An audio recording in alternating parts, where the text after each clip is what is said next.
하나님을 아는 지식이라고 하는 제목으로 함께 하나님의 말씀에 은혜를 나누어 보려고 합니다. 여러분 혹시 이런 질문 받아보셨나요? 남대문이라고 하는 그 남대문의 현판에 뭐라고 써 있죠? 안 가보셔서 모르겠습니까? 숭례문이라고 써 있죠. 그런데 저는 어렸을 때 그런 얘기 참 많이 들었었던 것 같습니다. 남대문의 현판에 뭐라고 쓰여 있냐? 한 사람은 남대문이라고 써 있다고 이야기하고 한 사람은 숭례문이라고 써 있다고 이야기합니다. 숭례문이라고 써 있다고 이야기하는 사람은 숭례문을 보고 온 사람이고, 남대문이라고 써 있다고 이야기하는 사람은 숭례문을 안 보고 온 사람입니다. 둘이 싸우면 누가 이깁니까? 네, 안 보고 온 남대문이라고 이야기하는 사람이 이긴다고 하죠. 여러분, 이 이야기가 뜻하는 게 무엇일까요? 우리가 어떤 것에 대한 지식이 없고 무식하면 용감할 수 있다는 겁니다. 네. 그래서 우리에게 있어서 말도 안 되는 이야기인 것 같고, 이거는 본 사람이 훨씬 더 정답에 가까움에도 불구하고 모르는 사람들이 훨씬 더 큰 목소리를 내서 이기는 경우들이 있더라라고 하는 것입니다. 여러분, 우리가 지난 시간에 우리의 삶에 많은 문제들이 있다고 말씀드렸어요. 그리고 그 문제는 다른 수많은 원인들이 있어서 그 문제가 동시다발적으로 일어나는 게 아니라 모든 문제의 근원은 결국 하나님을 모르는 것에서부터 오는 것이다 라고 하는 말씀을 살펴보았습니다. 그래서 내가 경제 때문에 어렵다라고 하는 것은 경제를 주관하시는 하나님을 모르기 때문에 우리에게 어려움이 되어진다라는 것입니다. 내가 어떠한 나의 삶 가운데 사람과의 관계에 어려움을 겪는다고 한다면 하나님이 사람과의 관계를 주관하시는 하나님이라고 하는 것을 내가 잘 모르기 때문에 그러한 아픔과 어려움을 겪는다라고 말씀드렸어요. 그래서 우리의 모든 삶의 문제를 해결하기 위해서 필요한 것은 하나님을 알아가는 것이 필요하다라고 하는 것이죠. 그것이 지난주에 우리가 살펴보았던 말씀의 내용입니다. 그렇다면 어떻게 도대체 하나님을 알아갈 수 있느냐라고 하는 겁니다. 우리에게 질문은, 그러면 눈에 보이지도 않고 만져지지도 않는 그 하나님을 우리가 도대체 어떻게 알 수 있느냐라고 하는 것입니다. 오늘은 그것에 대한 문제를 좀 한번 생각해 보고자 합니다. 하나님을 알아가는 어떠한 지식에 대해서 먼저 살펴보기 이전에 먼저 좀 생각해 보기를 원하는 것은, 우리가 하나님을 다 알 수 없다는 겁니다. 이 세상에 우리의 전 삶을 다 통해 하나님을 알아간다 할지라도 그 광대하신 하나님을 우리는 다 알아갈 수 없다라고 하는 사실을 우리는 전제하고 시작해야 됩니다. 이것이 전제되어지지 않으면 어떤 현상이 일어납니까? 내가 알고 있는 하나님이 전부인 것처럼 느껴집니다. 그래서 다른 사람이 경험한 하나님을 무시해버리는 경향들이 생겨나게 되어진다는 것이죠. 여러분, 우리가 하나님을 경험으로 알았다라고 하는 것은 무엇과 같냐면 장님이 코끼리의 일부분을 만지는 것과 같습니다. 여러분, 그런 얘기 참 많이 들어보셨죠? 장님이 코끼리 다리를 만지면 어떻습니까? 코끼리는 원통같이 생겼어, 이렇게 이야기한다고 그러지 않습니까? 코끼리의 코를 만지면 코끼리는 길쭉한 동물이야 라고 이야기한다고 그래요. 코끼리의 귀를 만지면 코끼리는 넓고 평평한 동물이야 라고 이야기를 한다고 합니다. 이 모든 것이 다 틀린 게 아니죠. 잘못된 이야기가 아닙니다. 모두가 다 맞는 이야기이지만 이 모든 것이 다 합쳐져야만 코끼리라고 하는 동물을 나타낼 수 있는 것처럼 하나님도 저는 마찬가지라고 생각합니다. 우리가 경험했던 하나님, 그 하나님을 인간이라고 하는 유한한 존재 안에 담을 수 없습니다. 우리가 그 하나님을 다 알아갈 수 없습니다. 그렇기 때문에 저 사람이 경험했던 하나님도 맞는 하나님이고 내가 경험한 하나님도 맞는 하나님이라는 겁니다. 그래서 그 사람이 경험했던 하나님을 존중할 수 있어야 되고, 내가 경험했던 그 하나님도 다른 사람의 존중을 받을 수 있어야 된다는 것이죠.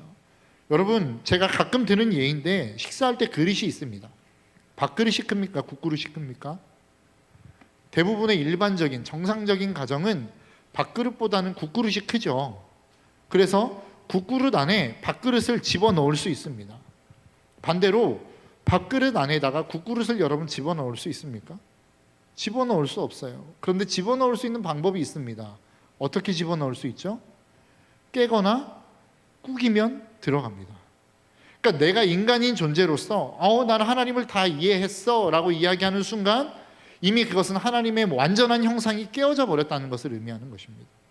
하나님의 완전한 형상이 구겨졌다라고 하는 것을 의미하는 거라고. 그러니까 우리가 어떤 하나님을 알아가는 과정 속에서 우리가 한 가지 전제하고 반드시 기억하고 나아가야 되는 것은 무엇이냐? 내가 일평생 하나님을 다 알아가도 그 하나님을 다 알아갈 수 없다라고 하는 전제를 가지고 갈 수 있어야 됩니다. 그래서 누군가가 하나님을 경험했다고 한다면 그것이 성경에서 벗어난 이야기가 아니라면, 이단의 이야기가 아니라면 그 사람의 이야기를 존중하며 살아가야 되는 모습들이, 그러한 자세가 우리 가운데 필요하다라고 하는 것이죠. 이제 본론으로 들어가 보겠습니다. 그렇다면 우리가 어떻게 하나님을 알 수 있는가라고 하는 겁니다. 눈에 보이지도 않고 손으로 만질 수도 없고 내가 어떻게 느낄 수 없는 그 하나님을 어떻게 알아갈 수 있는가라고 하는 것입니다. 오늘 본문의 말씀은 하나님께서 예레미야에게 사명을 주셨습니다. 그 사명을 주셨고 그 사명에 따라 예레미야가 삶을 살아갔습니다. 그런데 문제는 무엇이냐면 그것이 쉽지 않았다라고 하는 것입니다. 오늘 본문 7절에는 이렇게 이야기합니다. 주님께서 나를 속이셨으므로 내가 주님께 속았습니다. 여러분, 어떻게 보면 이게 참 버릇없는 이야기 같지 않습니까? 한낱 일개 피조물에 불과한 선지자가 하나님을 향하여 뭐라고 이야기하냐면, 하나님, 당신 나를 어떻게 이렇게 속일 수 있습니까? 라고 이야기하는 거예요. 여기서 이야기하는 속이다라고 하는 원어적인 표현을 보니까 어떤 의미냐면 유혹하다라고 하는 의미를 가지고 있어요. 그러니까 어떠한 여자가 남자를 유혹하듯이, 아니면 죄가 사람을 유혹할 때 쓰는 그 유혹의 단어를 지금 하나님에게 선지자는 쓰고 있다는 겁니다. 하나님, 당신이 나를 속된 말로 꼬시지 않았습니까? 여러분, 죄가 사람을 유혹할 때는 어떻게 유혹합니까?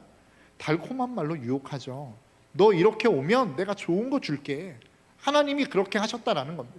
예레미야가 느끼기에 내가 하나님께로 가까이 가고 하나님의 말씀 앞에 순종하면 내 인생을 탄탄대로로 이끌어 가실 것처럼 하나님이 유혹해서 예레미야가 그 하나님의 말씀의 자리로 순종해서 나와왔다라고 예레미야가 느꼈다라는 거예요. 그렇게 하나님이 유혹해서 왔는데 어떤 현상이 일어났습니까? 마음이 별로 좋지 않은 거예요. 상황이 녹록치 않은 거예요. 내가 기대했던 대로 탄탄대로의 삶이 열리지 않는 겁니다. 그래서 예레미야가 어떻게 하려고 했습니까? 거기에서 발을 쓱 빼려고 했어요.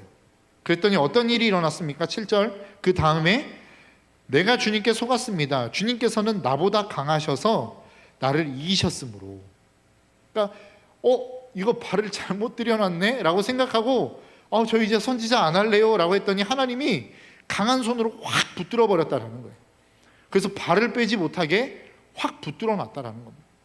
여기에서 이 강한 손이라고 하는 것은 어떤 표현이냐면, 전쟁에서 나라와 나라가 전쟁을 하는데 강력한 나라가 약한 나라를 확 집어삼키는 것 같은 강력함을 이야기하는 겁니다. 그리고 이겼다라고 하는 것은 그렇게 전쟁에서 한 나라가 완전히 그 다른 나라를 이겨버려 가지고 속박시키고 구속시키는 것을 의미하는 겁니다. 그러니까 이 7장의 7절의 내용을 좀 보면 내가 뭔가 좀 괜찮을 것 같아서 하나님께 가까이 다가갔어요. 발을 들여놨어요. 그랬는데 그 상황이 녹록치 않은 겁니다. 힘든 겁니다. 너무나도 괴로운 겁니다. 그래서 발을 빼려고 했더니 하나님이 강력한 손으로 나를 확 붙잡아서 그냥 그 자리에 주저앉혀버린 겁니다. 지금 예레미야가 느끼기에 하나님의 상황, 하나님 앞에서의 자신의 처지가 지금 그런 상황이었다라는 거예요. 여러분, 우리들의 상황과 좀 비슷하지 않습니까? 내가 하나님을 믿었어요. 좀 괜찮을 것 같았어요. 내가 하나님을 믿으면 하나님이 왠지 나를 잘되게 해줄 것 같고, 좋은 대학도 보내줄 것 같고, 좋은 직장에 취직시켜 주실 것 같고, 좋은 사람 만나서 결혼시켜 주실 것 같은 느낌이 있어서 발을 쓱 들여놨단 말이죠. 그런데 발을 들여놨는데 자꾸만 헌신하라 그러지, 시간 내라 그러지, 하나님 예배해야 된다 그러지, 헌금해야 된다 그러지, 뭐 괴로운 것 뿐이에요. 투성이에요. 그래서 발을 쓱 빼려고 그랬더니 하나님, 너 그렇게 하면 저주받는다, 뭐 하나님이 막 협박하시는 거예요. 그래서 이러지도 못 저러지도 못하고 있는 상황, 우리들이 겪고 있는 그러한 상황과 같은 상황을 지금 예레미야는 겪고 있다는 겁니다. 여러분, 누구나가 다 한 번쯤은 겪어본 상황 아니겠습니까? 마음의 갈등으로 겪어본 마음 아닙니까? 하나님, 나 이제 좀 신앙생활 안 하고 싶은데요, 덜 하고 싶은데요, 이러한 마음들이 우리 가운데도 있지 않더냐라고 하는 거예요. 그렇게 하나님의 유혹을 받고 하나님 앞에 강력한 손에 붙들림을 받아 결국 하나님이 그 선지자의 자리에 주저앉히셨어요. 그런데 문제는 뭐예요? 그 다음이 더 큰 문제입니다. 그 다음부터 뭐라고 말씀하고 있냐면 7장 후반절부터 내가 조롱거리가 되니 사람들이 날마다 나를 조롱합니다. 내가 입을 열어 말할 때마다 폭력을 고발하고 파멸을 외치니 주님의 말씀 때문에 나는 날마다 치욕과 모욕거리가 됩니다. 여러분, 이게 지금 예레미야가 처해 있는 상황이라는 겁니다. 하나님의 말씀 앞에 열심히 순종해서 나아갔어요. 그 하나님의 말씀을 거역하지도 않았어요. 그 하나님의 말씀을 잘 따라갔어요. 그런데 문제는 뭐냐면 조롱이 오고 핍박이 오고 어려움이 오고 아픔이 오더란 말이죠. 여러분, 대부분 이런 상황 가운데 딱 직면하면 사람들이 어떤 생각을 합니까? 아까 여러분들에게 말씀드렸던 것처럼 이제 나는 신앙생활 그만해야 되겠다라고 하는 포기가 나타나기 시작합니다. 나 힘들어. 하나님 믿는 것보다 믿지 않을 때가 오히려 더 나았던 것 같아. 내가 하나님을 믿어보니까 상황이 나아지기는커녕 더 좋지 않은 상황을 향하여 가는 것 같아. 뭐 이 정도면 하나님 필요 없이 그냥 내가 내 인생 내가 책임져도 될 것 같아 라고 하는 생각이 든다라는 거예요. 그러면서 사람들이 무엇을 결정합니까? 이제는 신앙을 그만둬야 되겠다. 차라리 그냥 내가 내 힘으로 살아가는 게 훨씬 더 낫겠다. 나에게 도움이 되어줄 수 있는 사람을 찾아가고 나에게 득이 될 수 있는 방법으로 거짓말도 좀 하며 하나님의 말씀과 상관없는 삶을 살아가는 게 나에게 훨씬 더 유익하겠다라고 하는 결론에 도달하게 된다는 겁니다. 여러분, 그런 고민 해보시지 않았나요? 내가 하나님의 말씀대로 살아왔는데 삶이 나아지기는커녕 더 악화되는 겁니다. 힘들어지는 겁니다. 아파지는 겁니다. 그러면 무슨 유혹이 와요? 이제 신앙생활을 접어야 되나? 내가 정말로 이제는 좀 세상의 방법대로 살아가야 되나? 하나님의 방법으로 살아갔기 때문에 내가 이렇게 안 되는 건가? 라고 하는 고민들을 우리는 하지 않더냐라고 하는 거예요. 그래서 신앙을 슬그머니 내려놓는 일들을 우리가 하게 되어진다라는 것이죠. 그러면 그렇게 우리가 하나님 앞에서 우리의 신앙을 내려놓으면 어떤 일들이 일어납니까? 하나님을 알 수 없어요. 하나님을 알아가는 그 자리 가운데서 멈춰버리는 일들이 우리 가운데 있게 되어진다라고 하는 것입니다. 예수님을 믿으면 그분이 전능하시다고 해서 믿었는데 그분이 전능해 보이지 않는 거예요. 그분이 나를 사랑한다라고 말씀하고 있는데 내 돌아가는 상황과 형편을 보니까 하나님이 나를 별로 사랑하시지 않는 것 같이 느껴지는 거예요. 그 하나님이 내가 하나님 앞에 나아가면 나의 마음을 만져주시고 위로해 주신다라고 해서 나왔는데 나오면 더 큰 상처와 아픔을 받는 겁니다. 이런 상황 가운데서 우리는 하나님을 향한 믿음을 버리는 결정을 하는 경우들이 많다라는 것이죠. 그런데 이 상황 가운데서 예레미야는 어떤 선택을 합니까? 오늘 본문 9절입니다. 이제는 주님을 말하지 않겠다. 다시는 주님의 이름으로 외치지 않겠다 하고 결심하여 보지만 그때마다 주님의 말씀이 내 심장 속에서 불처럼 타올라 뼛속까지 타들어가니 나는 견디다 못해 그만 항복하고 맙니다. 이게 이야기하는 한마디의 핵심이 무엇입니까? 나는 그냥 믿음을 지키기로 결정했어요. 힘들고 어렵지만 나는 그냥 내가 가던 길을 가기로 결정했습니다 라고 하는 이야기입니다. 동일한 말씀이 11절에 나옵니다. 그러나 주님은 내 옆에 계시는 힘센 용사이십니다.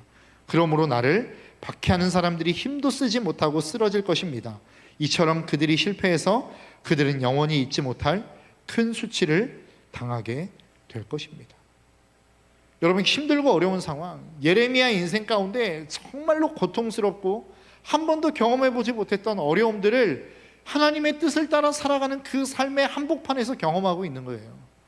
근데 예레미야는 그 하나님의 말씀을 따라 살아가며 겪었던 그 아픔과 어려움의 자리에서 무엇을 결정하냐면 나는 그냥 살아가던 대로 살아가겠습니다 라고 하는 결정을 내리는 거예요.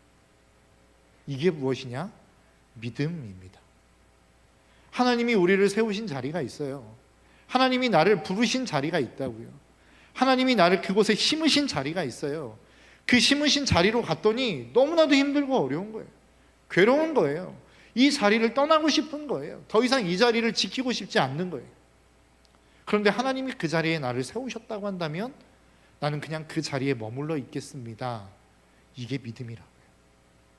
이게 신앙이라는 겁니다. 여러분, 그 자리를 지키는 게 사실 상당히 쉽지 않습니다. 괴롭습니다. 어렵습니다. 그럼에도 불구하고 예레미야는 그 결정을 내리게 되었다라는 것이죠. 여러분, 그렇게 하나님의 말씀 앞에 순종하기로 결정하면 하나님이 좀 도와주셔야 될 거 아닙니까? 그런데 9절과 11절의 사이에 어떤 내용이 나옵니까? 10절은 이렇게 이야기합니다. 수많은 사람이 수군거리는 소리를 나는 들었습니다. 예레미야가 겁에 질려 있다. 너희는 그를 고발하여라. 우리도 그를 고발하겠다 합니다. 나와 친하던 사람들도 모두 내가 넘어지기만을 기다립니다. 혹시 그가 실수하기라도 하면 우리가 그를 덮치고 그에게 보복하자 합니다.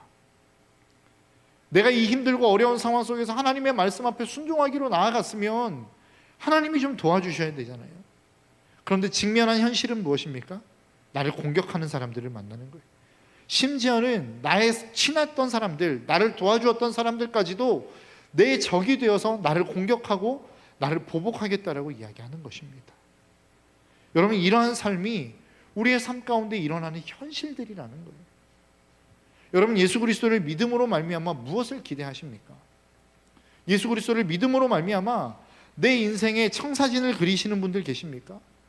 하나님이 이렇게 했으니까 이렇게 나를 인도해 주시겠지라고 하는 청사진을 그리시는 분들 계세요? 아니요, 그렇지 않아요. 우리는 예수 그리스도를 믿는 순간 어디를 향하여 갑니까?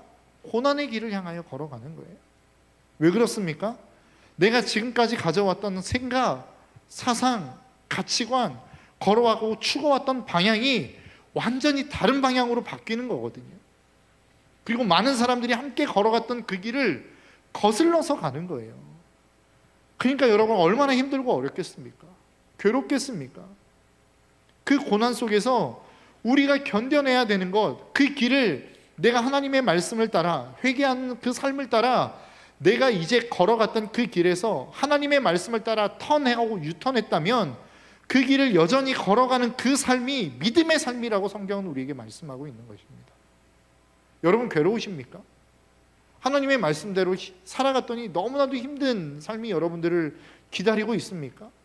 믿음은 뭐냐면 그냥 그 힘든 그 자리를 견뎌내고 버텨내는 것이 믿음이라는 겁니다. 오늘 예레미야가 그랬어요. 하나님의 말씀을 따라 살아갔더니 너무나도 힘든 거예요. 괴로운 거예요. 고통스러운 거예요. 자기가 뭐 잘못도 하지 않았는데 힘든 삶의 연속이 계속 되어지는 겁니다. 이제 포기할까라고 하는 생각이 들었는데 하나님이 계속해서 그 마음을 감동시키시는 겁니다. 그럼 어떻게 해야 돼요? 나는 그 길을 계속 걸어가겠습니다. 그게 예레미야의 결단이었다라는 거예요. 우리가 언제 하나님을 알 수 있습니까? 이 버티는 과정 속에서 하나님을 알 수 있는 거예요. 이 견디는 과정 속에서 하나님을 만나는 거라고요. 이 견디는 과정 속에서 우리는 하나님을 경험적으로 알아갈 수 있는 거라고요. 왜 우리가 고난을 겪었고 어려움을 겪었고 아픔을 겪었는데 하나님을 경험하지 못합니까? 하나님이 찾아오시기까지 그 힘듦과 어려움의 자리를 견뎌내지 못하고 버텨내지 못했기 때문에 하나님이 찾아오실 수 없었던 거라고요. 여러분들의 인생 속에 다시 한번 그 하나님의 말씀이 있는 자리, 하나님이 여러분들을 부르신 그 자리에서 하나님의 말씀을 붙잡고 견뎌내며 버텨낼 수 있는 저와 여러분들의 삶이 될 수 있기를 주님의 이름으로 축복합니다. 그럼 어떤 분들은 그렇게 질문하실지도 모르겠어요. 아, 저는 맨날 넘어지는데요. 연약해서 맨날 쓰러지는데요. 저는 결심은 하지만 그 결심이 오래가지 못하는데요. 괜찮습니다. 그래도 괜찮아요. 왜요? 그 상황 가운데서도 하나님이 여러분들을 찾아가실 것이기 때문에 그렇습니다. 우리가 실패한 자리에서 하나님이 우리를 버려버렸다고 한다면 여러분, 성경의 위대한 인물들은 한 사람도 만들어지지 않았을 거예요. 하나님이 아브라함을 부르시죠. 그리고 하나님이 지시한 땅으로 가라고 말씀하십니다. 그래서 아브라함이 가나안 땅을 향해 가요. 그런데 그 땅에 어떤 일이 일어납니까? 기근이 있어요. 그러니까 아브라함이 그 기근을 견디지 못하고 애굽으로 내려가 버립니다. 애굽으로 내려갔더니 어떤 일이 벌어져요? 그 애굽 왕이 사례를 보고 자신의 아내로 삼으려고 데려가 버립니다. 그러면 이 정도 되면 하나님의 말씀 앞에 순종하지도 않았죠. 아브라함은 자신의 마음대로 가버렸어요. 하나님의 뜻하신 자리를 지키지도 않았고 버티지도 않았어요.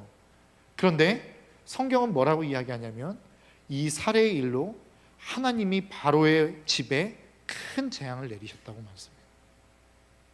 여러분, 바로가 잘못했습니까? 바로가 무슨 죄를 지었습니까? 그냥 그 시대의 당시의 상황으로 놓고 보면 바로는 아무 잘못 없어요. 억울한 겁니다. 그런데 그가 잘못도 아브라함이 했고 실수도 아브라함이 했음에도 불구하고 결국 하나님은 그 아브라함을 그 어려움의 자리에서 건져내시더라 라고 하는 거죠. 이게 하나님을 알아가는 삶의 모습이라는 거예요. 우리가 하나님을 언제 경험할 수 있습니까? 고난의 자리에서, 어려움의 자리에서, 아픔의 자리에서 그 하나님을 우리는 경험할 수 있는 것입니다. 여러분, 한번 생각해 보십시오. 사람들, 여러분들의 친구들 가운데 언제 친해집니까? 여러분들의 가장 친한 사람들을 한번 보시면 언제 친해져요? 같이 고생할 때 친해집니다. 여러분, 강철부대라는 거 여러분 혹시 보시나요? 강철부대를 보면 뭐 의미도 없는 개고생을 막 시킵니다. 4명이서 막 100km 넘는 IBS를 막 끌고 진흙을 막 지나가기도 하고, 뭐 의미 없이 막 40km 군장을 메고 10km를 막 산행을 하게 하고, 막 이런 것들을 보면서 저런 정신 나간 짓을 왜 하나, 자매님들은 뭐 그런 생각이 들 거예요. 그런데 그것들을 바라보면서 자매님, 저희 아내가 뭐라고 이야기하냐면 꼭 뒤처지는 사람이 뒤처집니다. 이렇게 쭉 그 미션을 수행하다 보면 각 부대마다 뒤처지는 사람이 꼭 한 사람씩 있는데 서로 번갈아 가면서 뒤처지는 게 아니라 뒤처지는 사람이 또 뒤처져요. 그러면서 저희 아내가 무슨 얘기를 했냐면, 야, 저 사람 보면 다시는 나가서 보고 싶지 않겠다, 뭐 이런 이야기를 하더라고요. 그래서 제가 입으로는 이야기하지 않았지만 속으로, 그러니까 군대를 갔다 와야 된다고 막 이런 생각이 들었습니다. 왜냐하면 여러분, 그것을 통해서 뒤처지고 힘들게 하는 그 한 사람을 통해서 그 구성원들이 갈등을 겪고 분열을 겪을 것 같지만 훨씬 더 단합되어지는 것들을 봅니다. 대부분의 사람들은 그 군대 안에서 그 군대를 잊지 못하는 이유가 뭔지 아십니까? 괴로움을 함께 겪었기 때문에 그래요. 함께 고생했기 때문에 그래요. 함께 아픔을 겪었기 때문에 그렇다고요. 여러분, 함께 고생한 사람은 쉽게 잊을 수 없습니다. 하나님의 입장에서도 저는 마찬가지인 것 같아요. 내가 하나님 앞에 더 가까이 가고 하나님을 더 깊이 만나고자 한다면 편한 상태에서 우리가 하나님을 찾는 사람들이 있습니까? 편한 가운데 우리가 하나님을 바라보는 사람들이 있어요.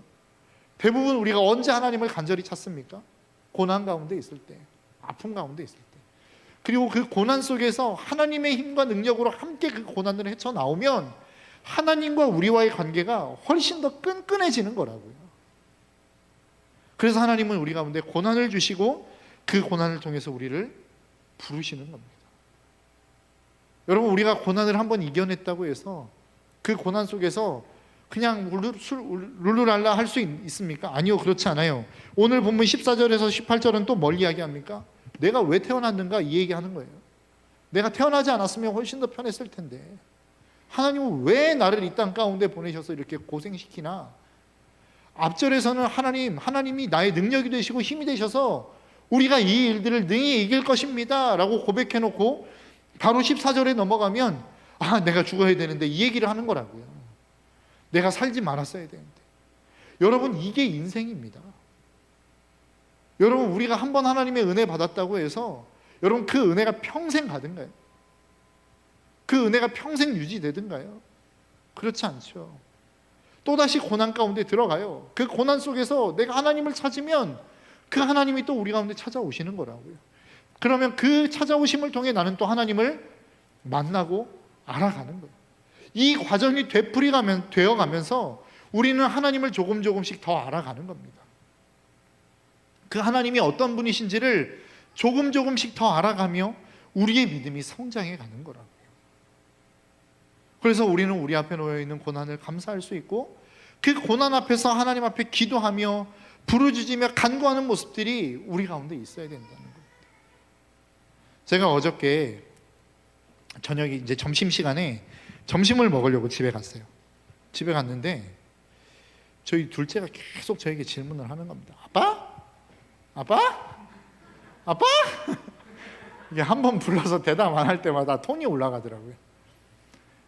그래서 내가 이놈을 어떻게 때려잡아 말아 막 이러다가 은우야 아빠 밥 먹는다 그랬더니 저희 딸이 뭐라고 이야기하냐면 은우야 아빠 화난 것 같은데 이제 그만 부르지 이렇게 이야기하더라고요.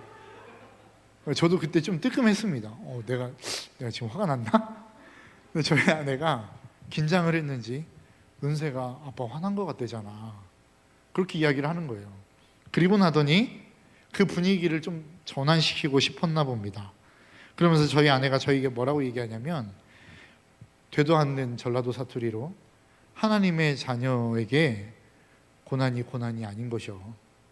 왜냐하면 하나님의 자녀는 고난을 통해 하나님을 만날 수 있기 때문이요.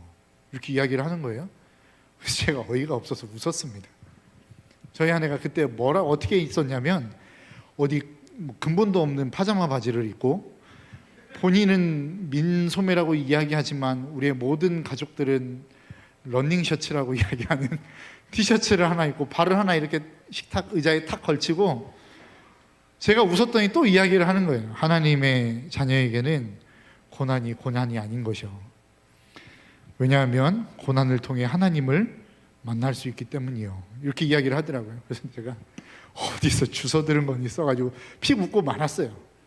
그리고 이제 저녁에 성경 공부 시간이 되고 성경 공부를 마치고 설교 준비를 하는데 설교 준비가 도저히 안 되는 겁니다. 다른 잡생각이 너무 많이 들고 집중이 안 되는 거예요. 그래서 10시 지나고 11시 지나고 12시가 다 됐는데 설교문 작성을 못 하겠더라고요. 그래서 안 되겠다 싶어서 들어가서 잠이나 자고 내일 새벽에 하자. 그리고 집에 들어가서 잤어요. 자고 5시에 일어나서 교회에 나와서 다시 설교 준비를 딱 하고 쓰는데 이 이야기가 계속 생각이 나는 거예요. 하나님의 자녀에게 고난이 아닌 것이요. 왜냐하면 하나님의 자녀들은 고난을 통해 하나님을 만나기 때문이야. 이게 계속해서 제 머릿속에서 맴도는 겁니다. 그러면서 설교문을 쓰기 시작했어요. 여러분, 우리의 인생 가운데 고난이 옵니다. 아픔이 옵니다. 어려움이 옵니다.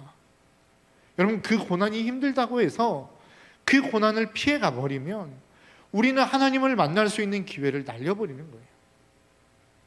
나 이 고난이 너무 힘들고 어려워. 그래서 이 고난의 자리를 피해버리면 내가 하나님을 알아갈 수 있는 기회를 우리는 놓치는 거라고요. 고난이 힘들죠. 어렵죠. 피하고 싶죠. 그럼에도 불구하고 우리가 그 자리를 견뎌내야 되는 이유가 무엇입니까? 그 고난 속에서 하나님은 우리를 찾아오기 때문에 그렇습니다. 그 고난의 자리를 버티고 있을 그때에 하나님은 우리의 인생 가운데 나타나셔서 우리의 인생을 만져주시기 때문에 그래요. 우리의 믿음의 선배들이 그랬습니다. 우리의 믿음의 선배들은 날마다 그러한 삶을 살았다고요. 힘들고 고난의 삶이 있었어요. 그런데 그들은 그 고난을 버티고 버텼어요. 언제까지? 하나님이 찾아오시기까지. 하나님이 그들의 문제 가운데 간섭하시기까지. 하나님이 그들의 문제 가운데 간섭하셔서 그 문제 가운데 하나님이 역사하실 때까지 우리의 믿음의 선배들은 그 자리를 지켰다고요.